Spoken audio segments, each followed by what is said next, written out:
think we're live. I think we're live, too. I think we're live. Live. Well, at least as alive as we can be. So where were we last week? Wow, this is Jeff Sterling Comic Concierge and... Gremlin.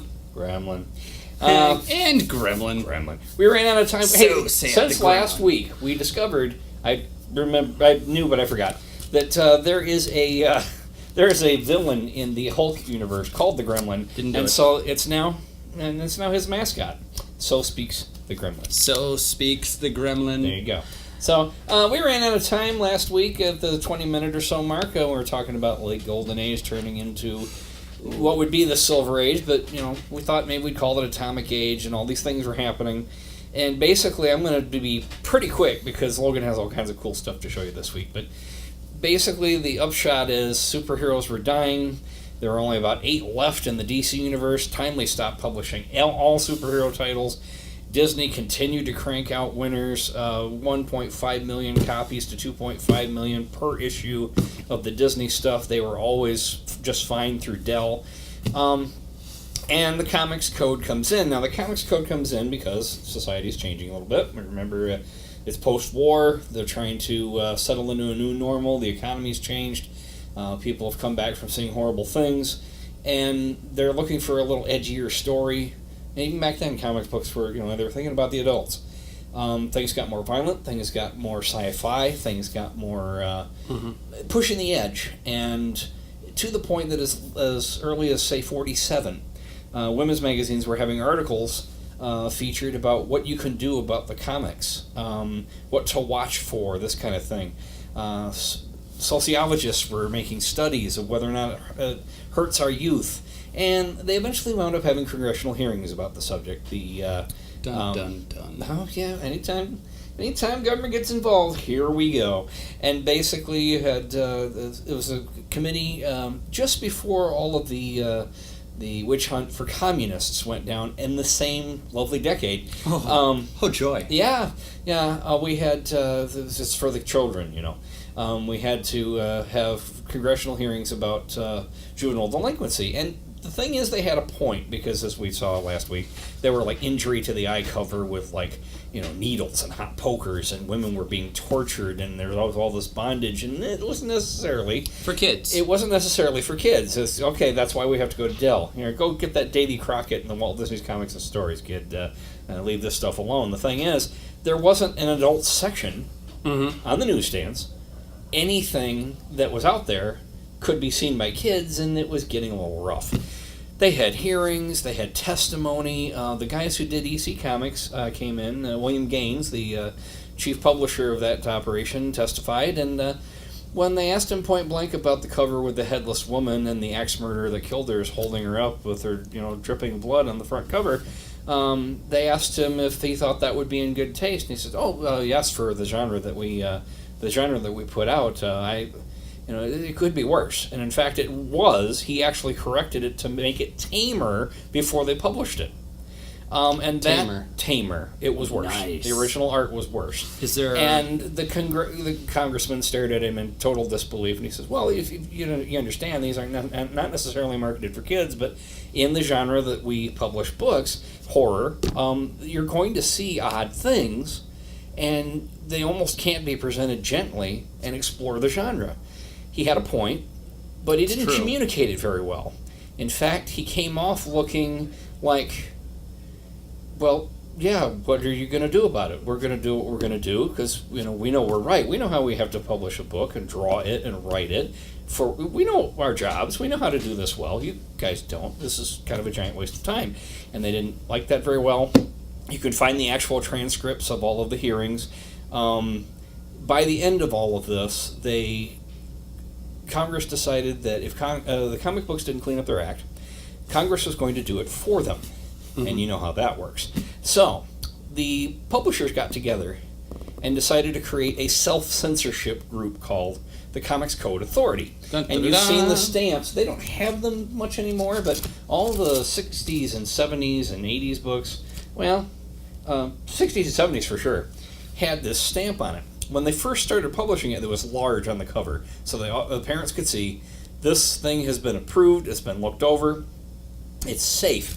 just 9 issues before, in the same issue, we have no Comics Code stay up because it hadn't been instituted yet. Now, this is the comic industry regulating itself. To the point, I've seen some of the art. Censors would come in and make them change how something was depicted because they thought it might be suggestive, too racy, too violent, find another way to draw it. Now, these guys were on deadlines, so they didn't have much time, so now they had to plan time for corrections from the authorities that came in and told them that's got to go. Same thing happened with dialogue, to the point that sometimes everything was already lettered in the word balloons, and they had to change it, and like there were giant blanks in the word balloons where they had to just eliminate words, and they didn't have time to fix Do it. we have that kicking around here I somewhere? don't think that was a demon though. Right. But it was right. it's a good Yep. example. That was Those, the first one that popped into my head. as these things were if people were getting used to this new code and what it meant, those things happened quite a bit. We're talking middle 50s into around 56 when they brought the superheroes back.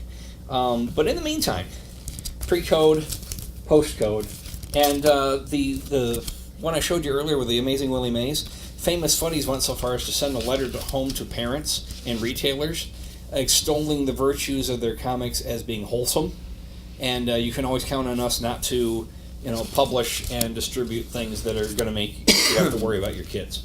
Lone That's Ranger, actually here's a pretty good pre-code. Here's a pre-code Dell. A lot of the TV, radio show, movie kind of stuff. Same thing with the Disney. Those were all popular at the time. We have here's an Amazing Ghost Stories. Extremely tame. It's kind of like a voodoo ghost thing going on here. This Right. cover was done by Matt Baker. You've got World of Fantasy, which is kind of a Great cover. horror sci-fi thing. You got a dungeon, of course, a real EC over here, where you have crime suspense Carter stories. says, ooh. And somebody being buried alive. Of course, a woman. That started getting tightened down on and cleaned up. And EC, who was the focus of most of this, well, everybody was doing it. Mm-hmm. Even Superman and Batman were fighting aliens and getting edgier. But EC took the brunt of it. And they eventually got together, and they had a staff of some of the best artists in comic books. And they got together and finally said, you know what? We're done with this. We're not doing comic books anymore. As a matter of fact, let's create this new thing. And they made a comic magazine where they could lampoon all the societal things going on around them, popular culture, and then to get around all the comic code rules, they turned it into a magazine, which they didn't have to censor the same way because it wasn't a comic book. And you know it now as Mad Magazine, because the first several issues were a comic book. Very cool. They even printed one. I forgot to bring it. We actually have it in the next room. Mad Magazine printed one that looks like a composition notebook, so you could read it in class and the teachers would never know because it looks like a blue book. That's awesome. And they had all kinds of subversive things that they did just to poke fun at society and all of these things that were going down as far as restrictions and censorship and making fun of popular culture and so on. Roy says hello, as well does my mother. Okay. Yeah. Howdy. So, Roy is a new viewer for us. Excellent. Hello, Roy. Hello, Roy. Roy Rogers. Yeah, I had some Yeah. Roy Rogers here a while We ago. did. Yes. So, as this all shakes out, the 3D comics were invented in that same time period. Joe Kubert and his group figured out how to do that. A lot of interesting new inventions in that time period. And the weird thing that most people don't know is in the 50s, the golden age, the later part of the golden age, there were more publishers publishing more titles than at any time in comic book history. Mm-hmm. They didn't sell as many books as they did in the golden age, but there were more attempts to by more people than ever. Nice. Which is why you've got all kinds of comic books that run 5 issues or less, because they're just trying to stay alive. Anything they could do to print something and survive. DC got the idea to bring the superheroes back with The Flash in something called Showcase number 4 in it was published in late 1956. And Showcase was a kind of an anthology book where each week each month they'd feature different things. The issue just before that was on highlighting firefighters and what they do, which is pretty cool. Right. Then all of a sudden The Flash comes out and it's a revamping of the original Flash that all these guys are now adults with kids. They remember reading. Nice. Totally different type of Flash. Showcase brought back the Atom and Green Lantern and Hawkman and all the guys in a new format, new sci-fi kind of modern format. Marvel followed suit in the early 60s, Fantastic Four, The Amazing Spider-Man, in the last issue of a book called Amazing Fantasy, which was Amazing Adult Fantasy before that issue. And then it turned into Amazing Fantasy, and they had a blurb in the corner about a major announcement regarding the magazine. It was basically that there were no more. Yeah. They were shutting it down, and they couldn't lose, so they threw him in there. Well, yeah, I was going to say, something that a lot of people think is the only reason that Spider-Man even got a chance is because they were like, well, it's the book was being pulled. Yep, it was being canceled. So, why not? hey, why not? And then Spider-Man just ignited and that was took off. That was a Steve Ditko, Jack Kirby collaboration, which is fantastic. The cover, anyway. And part of the cover was Kirby, wasn't it? Yes, and part of the and everything else. Part of was the creation Ditko. was a little bit Ditko. Well, that also depends on who you ask, though. A little bit, yeah. You know how that goes. And Stan Lee's involved in everything, just ask him. But anyway, hey! Yeah, I went there. But basically, when the superheroes came back, it was a breath of fresh air. Because not only did they sell, not only did the adults pick up the books again that they loved, it was a different format. They wanted to know, they wanted to see how it would go.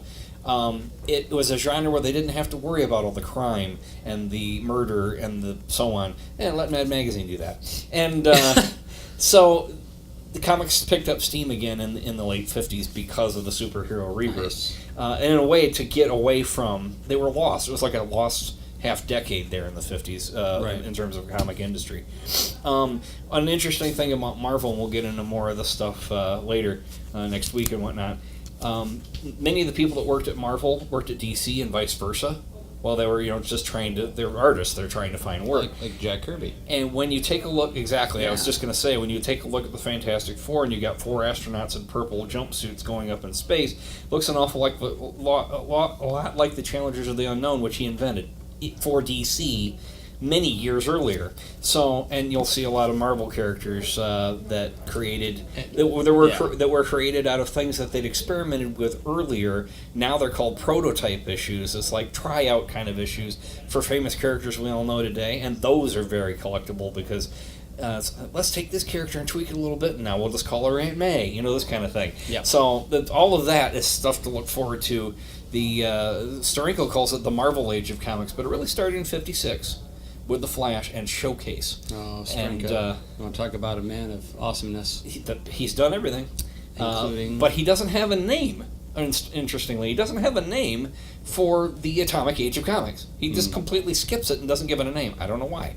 But basically, if he could repeat what he did to Bob Kane, yeah, I'd watch that on a loop. Ah, gosh, that's a story. Let me tell you, that's a story that's for a later. whole nother day. But anyway, so we got your Silver Age of comics has been born, and we'll deal with that next week. But basically, I just wanted to throw these up there again because this is like what a code book would look like with the stamp, and that eventually faded away. In fact, Marvel broke it and refused to abide by the code in a drug set of story arc in the in the early 70s. They got refused the code. Yes, and they published it anyway because they thought it was socially relevant and important. And after that, the code adapted to it, and then started to fall away. But and now it's Wild West again. But everything goes full cycle. Thank you, Image Comics. Here's a pre-code. Here's a comics code. We've seen it before, and now we're moving on. Yeah. So, Logan has all kinds of cool stuff. He's going to get half our time today. Should I start with the big one or you the can do little one? Whatever you want. What do you think, though? What are you most your excited show, to see? You know what I'm doing. Yeah. Which one should I start with this one? Work your way up. Ooh, work my way up. Yeah. Okay. John Young says, what about the Green Arrow, Green Lantern drug issue? Well, that's not in the Atomic Age, though. We're getting into that in the Bronze Age. First, we got to get through the Silver. Yep, we're getting there. Trust me, there are all kinds of issues I would love to throw out and mention and show and talk about. There's not enough time. Well, we're not there yet. Because if we went off on tangents, it'd be like, squirrel! And Squirrel Girl? I'd talk like that first issue. Nearly 60 minutes of me running my mouth. Nobody wants that. So, your show, Mr. Gremlin. All right, so what we got here, we've got some really fun stuff that has just came in or that is just really awesome, and I want to share with you guys. This first one is the Tales to Astonish number 66. What we have here... Oh, yes. Thank you, sir. With it being a 2.0, I'm just going to point out that that's kind of weird. Would you agree? Usually people slab important key issues or things that are in much higher grade. This is just strange that they slab the 2.0, but I'll tell you what, it's going to be a 2.0 forever. Yeah. So speaking of there's something odd we found recently. Speaking of like higher grades and slabbing higher grades, we have this guy, Spider-Man versus Wolverine. That is a 9.6, I believe. Yes, 9.6. This one. I think I want to let. I'm going to let you talk about this one, Jeff, because I know you know way more about this one than I do. We have 2 copies of this issue. Well, yeah, we do. Have 2 copies of this issue. This is the one that is ridiculously pretty. Gorgeous. Captain America 109, when Cap was rebooted. Another story. We're saving it for the Silver Age section. Yep. But when Cap was rebooted with issue 100, this basically means that it's like the 9th, 10th issue in the series. But this is the retelling of his origin. And it's a classic cover. It's the retelling of his origin. And they were very often printed with manufacturing errors, bad cuts, and so on.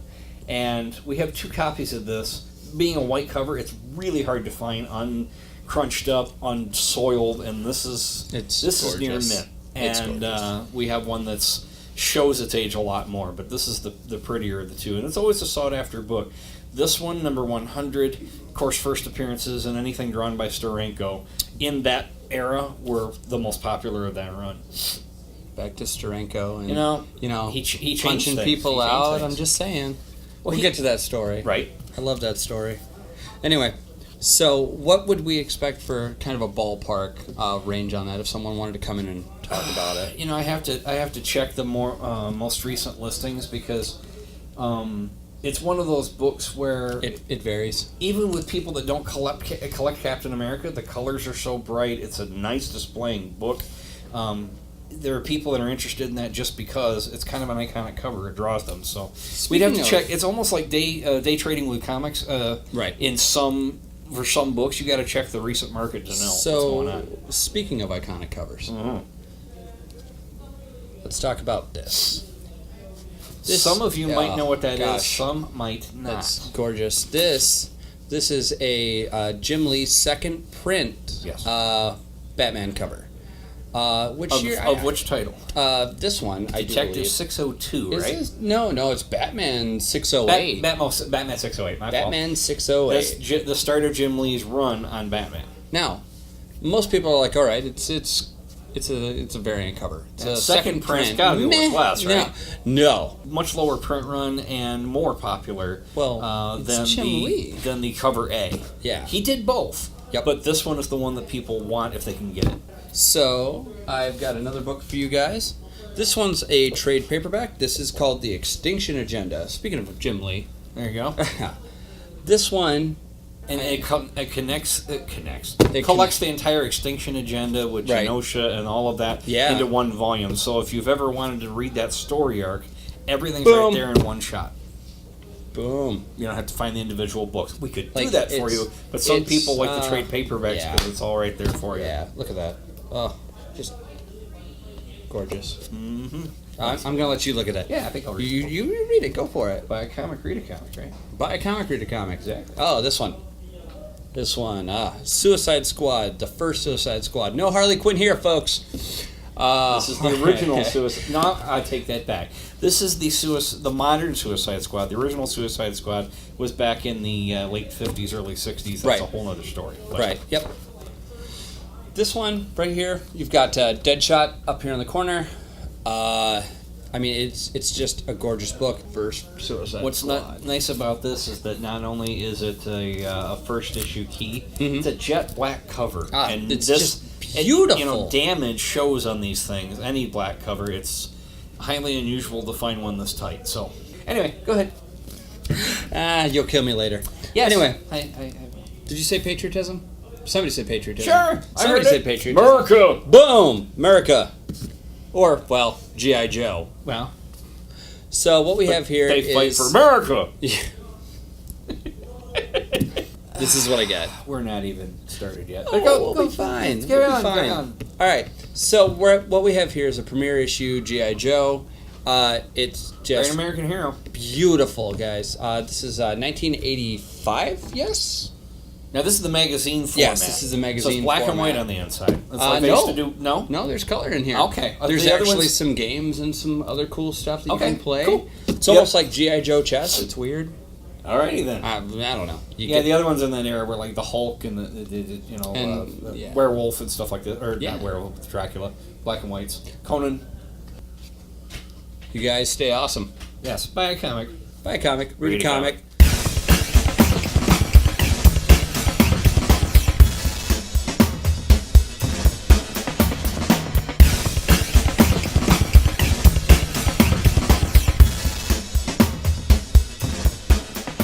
Help us get fired. Not really. Don't do that.